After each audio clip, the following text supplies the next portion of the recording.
Bonjour Patrick Lozès. Bonjour. Vous avez été président du CRAN. Le CRAN, je le rappelle, c'est le Conseil représentatif des associations noires de France, une plateforme associative qui voit le jour au lendemain des événements de banlieue en 2005. Vous êtes également l'auteur de plusieurs ouvrages qui traitent de la question de la minorité en France. Aujourd'hui, vous avez décidé de vous porter candidat à l'élection présidentielle en France. Pourquoi ? Je suis candidat à l'élection présidentielle pour amener un souffle, pour apporter un espoir. Je trouve qu'aujourd'hui, la France a énormément d'atouts, mais qu'elle ne se sert pas assez de ces atouts. Je suis candidat à l'élection présidentielle pour dire à l'ensemble de mes concitoyens que le ciel doit rester notre seule limite. Je suis candidat à l'élection présidentielle pour aller contre la lepénisation des esprits que je vois aujourd'hui monter et qui n'est pas dans l'histoire de ce pays. Alors, vous parlez de la lépénisation des esprits, mais il n'en demeure pas moins que, bien sûr, le parti auquel vous faites allusion tout de suite n'arrive pas, intéresse un certain nombre de populations, notamment celle sur laquelle vous avez effectué un certain nombre de travail depuis 5 ans. Comment est-ce que vous pouvez expliquer cela ?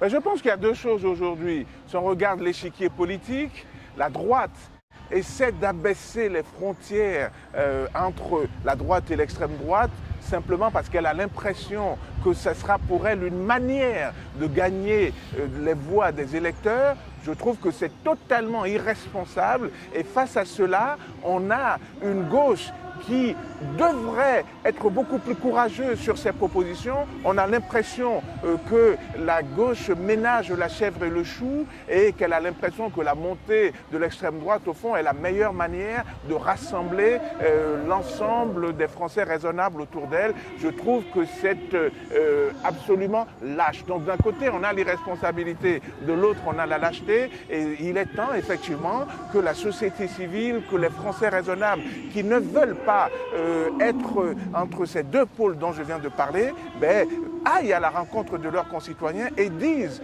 qu'au fond, la diversité de ce pays est une solution plutôt qu'un problème. Et au fond, si on dit que le gâteau est trop petit, plutôt que d'éliminer quelques-uns, il vaut mieux faire en sorte que le gâteau soit plus grand et de faire participer l'ensemble des citoyens pour que, économiquement, la France soit plus forte. Voilà pourquoi j'ai des propositions qui sont dans l'économie, notamment la relance de l'économie par l'égalité, le statut de l'élève à besoins éducatifs prioritaires. Il faut aujourd'hui que le monde politique s'ouvre et qu'il y ait une modernité dans ce monde politique. Voilà les propositions que j'amène dans le cadre de cette élection présidentielle. On reviendra sur l'économie et sur la diversité tout à l'heure, mais il est clair, et on l'a dit tantôt, que vous avez été anciennement président du CRAN, donc le Conseil représentatif des associations noires, et donc vous défendiez une couche de population à ce moment-là. Est-ce que, en tant que candidat à l'élection présidentielle, c'est pour le même type de population que vous vous présentez ou pour l'ensemble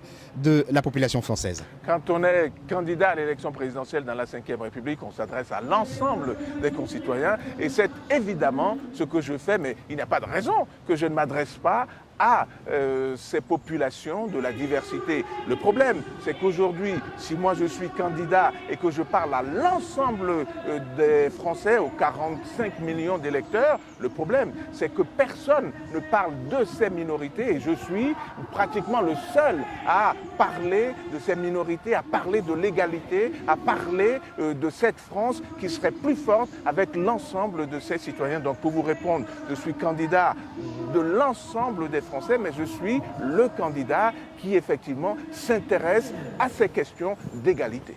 Alors justement, revenons alors sur la question d'égalité parce que tout cela est lié aussi à l'économie. On sait ô combien la France rencontre de difficultés aujourd'hui sur le plan économique. Qu'est-ce que vous avez comme proposition à nous faire là-dessus pour enrayer cette situation qui devient de plus en plus dramatique ? Je pense que la situation économique de la France aujourd'hui peut tout à fait être améliorée par l'apport des citoyens qui sont laissés au bord de la route aujourd'hui. Je pense que l'économie française peut connaître un rebond si on fait en sorte que l'ensemble des citoyens qui sont au bord de la route puissent participer à l'essor économique. On peut prendre l'exemple de ce qui a été fait dans d'autres pays, les États-Unis par exemple. En 1969, les États-Unis ont mis en place ce qu'ils ont appelé le Minority Business Development Agency. Il s'agissait de faire en sorte que les populations aient exclues de l'économie. Qui étaient ces populations? Il y avait les femmes, il y avait les Afro-Américains, il y avait les Hispaniques, il y avait les Indiens, il y avait même les vétérans du Vietnam. Ils ont fait en sorte que ces personnes qui ne participaient pas assez à l'économie aient l'information sur toutes les dispositions qui existent. Et savez-vous le résultat? Si on regarde, c'est impressionnant. Entre 1969 et aujourd'hui, il y avait en 69 à peu près 100 000 entreprises qui étaient détenues par les minorités. Aujourd'hui, il y en a près de 5 millions. Vous voyez la croissance extraordinaire que ça a amené. Quand vous regardez en termes de chiffres, aujourd'hui, ces populations exclues de l'économie, ou en tout cas éloignées de l'économie, on va le dire comme ça, contribuent pour 500 milliards de dollars dans l'économie américaine. Ça constitue 20% des entreprises aujourd'hui. Ces points de croissance qui ont été apportés à l'économie américaine, je dis qu'on peut faire la même chose ici avec ceux qui sont en banlieue, ceux qui sont éloignés de la création d'entreprises. D'accord, mais très concrètement, comment est-ce qu'on associe une population qui a été largement marginalisée pendant une bonne période à cette économie? Comment pratiquement ça se fait et en même temps concilier la population à l'intérêt, cette population-là, à l'intérêt national? Comment est-ce qu'on le fait? Il y a une énergie formidable quand vous allez en banlieue et que vous passez un peu de temps avec ces populations. Vous voyez qu'elles débordent d'énergie, qu'elles ont un dynamisme. Elles ne sont pas plus intelligentes que les autres populations, mais simplement, comme elles rencontrent un peu plus de difficultés, elles développent une énergie formidable. Et donc, il y a dans les cartons, il y a dans ces banlieues des projets qui ne trouvent pas à être financés, et il y a des personnes qui ne savent pas les dispositifs qui existent. Donc il s'agit de mettre en place une agence dont l'objectif ne sera pas de créer des dispositifs, mais de faire en sorte que toutes les personnes qui souhaitent créer leur entreprise et contribuer à l'économie française aillent à cet endroit et qu'on leur dise par rapport à leur projet ce qui peut être fait et qu'on facilite effectivement l'accès au financement. L'un des vrais problèmes qu'on a aujourd'hui, c'est que beaucoup de personnes qui ont des idées qui pourraient participer à l'économie française ne peuvent pas financer leur entreprise. Et c'est ça qu'il faut faire aujourd'hui, rapprocher ceux qui peuvent financer de ceux qui ont des projets. Et c'est comme ça que l'on relancera notre économie aujourd'hui. Je pense qu'il y a un dynamisme formidable, je pense qu'il y a un potentiel extraordinaire. Les points de croissance dont je vous ai parlé, qui ont été apportés à l'économie américaine, mais on pourrait prendre d'autres exemples dans l'économie anglaise. Ça bénéficie à l'économie du pays, et ce qui se passera en France, si vraiment on fait confiance à ces citoyens-là, bénéficiera forcément à l'économie française. Je vous dis, j'ai été auditionné par la mission Juppé-Rocard sur le grand emprunt. Je leur ai expliqué tout ce que je viens de vous dire, et effectivement, j'en ai parlé à Alain Juppé. Je lui ai fait cette proposition-là. Aujourd'hui, je ne le fais pas uniquement dans le cadre du grand emprunt. Je fais cette proposition à l'ensemble de mes concitoyens. Je vais faire un tour de France pour dire aux Français, ne désespérez pas de la France. Vous avez une chance extraordinaire, vous avez des atouts. La diversité de ce pays est une chance pour aller conquérir de nouveaux marchés, aller conquérir de nouveaux marchés dans les pays pour lesquels nous avons une population qui a une connaissance. Je le dis autrement, la France a aujourd'hui une population extrêmement diverse qui connaît l'Asie, une population qui a les codes culturels de l'Asie, une population qui connaît très bien l'Afrique. Pourquoi est-ce qu'on n'utilise pas les capacités de ces populations pour justement aller conquérir de nouveaux marchés en Asie, en Afrique du Nord, en Afrique subsaharienne? Ça, est-ce que ça ne contribuerait pas à l'économie française? Bref, plutôt que de considérer ces citoyens comme un problème, il vaut mieux les considérer comme un atout et comme une solution. Il s'agit de propositions novatrice, mais il s'agit quelquefois de propositions qu'il faut reprendre et qu'il faut améliorer. L'objectif, vous l'avez bien compris, c'est de faire en sorte que l'ensemble des citoyens français puissent participer à l'économie, et je pense qu'il y a un potentiel énorme sur les Français qui connaissent des pays étrangers et qui sont aujourd'hui français et qui peuvent créer de l'emploi. Les minorités peuvent aussi créer de l'emploi pour la majorité. Il ne faut pas toujours voir les minorités comme des personnes qui tendent la main. Les minorités participent énormément au développement de la France, au développement économique, social et culturel. Et il faut leur donner les moyens de le faire encore plus aujourd'hui. Vous avez 80% de chances d'aller au bac quand vous venez d'un milieu favorisé. Et quand vous venez d'un milieu défavorisé, tenez-vous bien, vous n'avez que 18% de chances d'aller au bac en France aujourd'hui, en 2011. Donc moi, ce que je dis, c'est qu'il faut évidemment faire en sorte que ce capital exceptionnel qu'est l'éducation, qu'il puisse y avoir une égalité. Et comment le faire? Moi, je demande que la dotation que l'État amène aux écoles, aux établissements, que cette dotation tienne compte du besoin éducatif prioritaire des enfants. Ça veut dire que dans une même école, vous savez qu'à la cantine, par exemple, les enfants ont la même chose dans leur assiette, mais les parents ne paient pas la même chose. Et bien moi, je veux que l'on fasse exactement la même chose dans une classe, selon le statut social des parents des enfants, et bien qu'on fasse en sorte que ceux qui ont besoin d'être soutenus soient plus soutenus et que la dotation de l'État tienne compte du nombre d'enfants à besoins éducatifs prioritaires. C'est comme ça qu'on fera en sorte que dans une même école, on ne laisse pas des enfants année après année avoir de plus en plus de difficultés. C'est comme ça que l'on doit faire. Vous savez, l'égalité que l'on voit au frontispice de tous les établissements, ce n'est pas simplement un concept moral, c'est aussi un concept qui doit se retrouver dans beaucoup de domaines et notamment dans l'éducation. Et si on fait cela, les choses avanceront.